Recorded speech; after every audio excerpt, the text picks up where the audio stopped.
गरीब की शादी। शशि की सौतेली माँ ने उसकी शादी की तो बड़े घर में, लेकिन पति कोई काम न करता। आप ससुर जी के साथ काम पर क्यों नहीं जाते? हाँ जाऊंगा, लेकिन कल से। आज जरा मैं दोस्तों के साथ घूमने जा रहा हूँ। शशि के दो बच्चे होते हैं, लेकिन रमेश का हाल वैसा का वैसा ही रहता है। एक दिन, सुनिए ना, बच्चा रो रहा है, इसके दूध के लिए पैसे नहीं है। अरे तो पिताजी से ले लो ना। क्यों? अगर आप में कमाने की क्षमता नहीं थी तो शादी क्यों की? तभी घर आई बड़ी ननद बोल पड़ती है। आहा हा हा, तुम्हारी माँ को साफ साफ कह दिया था कि लड़का ना कमाता है ना कभी कमाएगा। हम चार चार बहनें हैं इसका ख्याल रखने के लिए, और पिताजी का इतना सारा पैसा, तुम्हें किस चीज की कमी रखी है? लेकिन थोड़े ही सालों में तकदीर बदल जाती है। शशि का ससुराल गरीब हो जाता है। सब बिकने के बाद शशि अपने पति, बच्चे और सास के साथ किराए के मकान में आ जाती है। मैं कोई नौकरी करना चाहती हूँ दीदी। अरे इतने बड़े घर की बहू थी शशि, तुम नौकरी करोगी? नहीं नहीं नहीं नहीं। नहीं करूंगी तो घर कैसे चलेगा? बच्चों को भी तो पालना है ना। तभी शशि का भाई आ जाता है। शशि, ये ले राशन का सामान, किसी भी तरह की कोई भी जरूरत हो तो बताना। भाई, अब मैं नौकरी करूंगी। देख बहन, वैसे तो मैं तेरे साथ हूं, लेकिन हाँ, मैं ये भी चाहता हूं कि तू अपने पैरों पर खड़ी हो जा। शशि को एक प्ले स्कूल में छोटे बच्चों को संभालने की नौकरी मिल जाती है। एक दिन, शशि, मेरे स्कूल को अब तुम संभाल लो। मैं कुछ दिनों के लिए अपने बेटे के पास जा रही हूं। लेकिन प्ले स्कूल अकेले मैंने कभी नहीं संभाला है। अब ये सब मैं नहीं जानती। इतने महीनों में तूने जो देखा, बस पूरे आत्मविश्वास के साथ उसे करना। शशि नीलम के जाने के बाद पूरे 1 महीने उसका स्कूल अकेले संभालती है, और फिर एक दिन आता है जब वो अपना खुद का स्कूल भी खोल लेती है। वाह शशि, तुमने आज मेरा सर गर्व से ऊंचा कर दिया। तुम्हारा यही आत्मविश्वास तुम्हें बहुत आगे ले जाएगा। नीलम, बहुत आगे जाने की चाह नहीं है, बस ये छोटा सा स्कूल मेरे बच्चों की अच्छी शिक्षा में मेरी मदद करे, यही मैं चाहती हूँ। शशि थोड़े थोड़े पैसों से ही अपना परिवार पाल रही थी। एक दिन उसके घर उसकी बड़ी ननद आती है। अरे भाभी, घर में कूलर तो लगा लेती, मेरी माँ को कैसे पंखे में लिटा रखा है? अरे तो शशि कौन सा एसी लगा कर सो रही है? वो भी तो यहीं रहती है ना मेरे पास। ज्यादा यहाँ आकर मेरी बहू को परेशान ना किया करो। हाँ हाँ, मुझे भी शौक नहीं है इस छोटे से घर में आने का।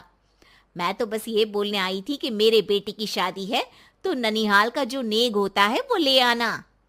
हाँ हाँ, जितना बनेगा कर देंगे, और ना हुआ ना तो वो भी नहीं करेंगे।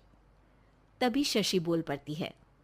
अरे नहीं नहीं माँ जी, रीटा घर की बेटी है, उसके ससुराल वाले उससे शादी पर पूछेंगे कि मायके से क्या मिला।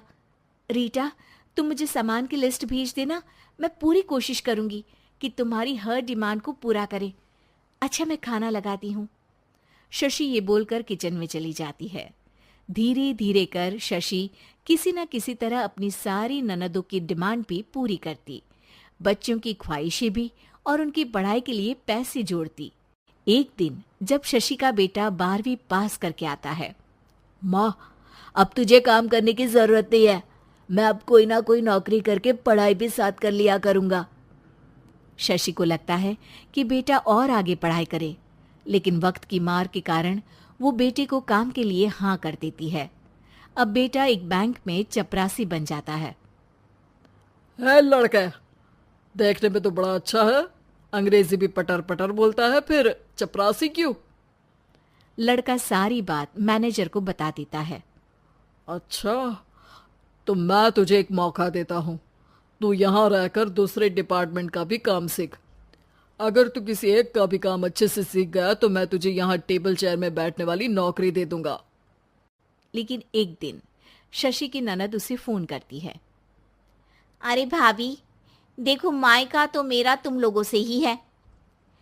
मैंने आपके बेटे और मेरे भतीजे प्रदीप के लिए यहाँ एक नौकरी देखी है, पूरे 5,000 मिलेंगे। वैसे करता ही क्या है, चपरासी ही तो है ना।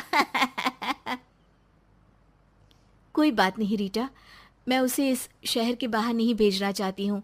बाकी वो शाम को आएगा तो मैं पूछ लेती हूँ। वहीं प्रदीप मैनेजर की बात से खुश हो जाता है और मैनेजर के काम पर ही नजर रखने लगता है। वो उनकी तरह के पेपर पढ़ता, काम करता और आने वाले लोगों की बातें सुनता।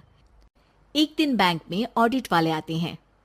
ये गलत है, पूरी बैलेंस शीट नहीं मिल रही है, कहीं ना कहीं गड़बड़ है। ए मैनेजर, क्या करते हो? बैंक के पैसों का हिसाब सही नहीं है। मैनेजर के पसीने छूट जाते हैं। तभी प्रदीप वहां जाता है।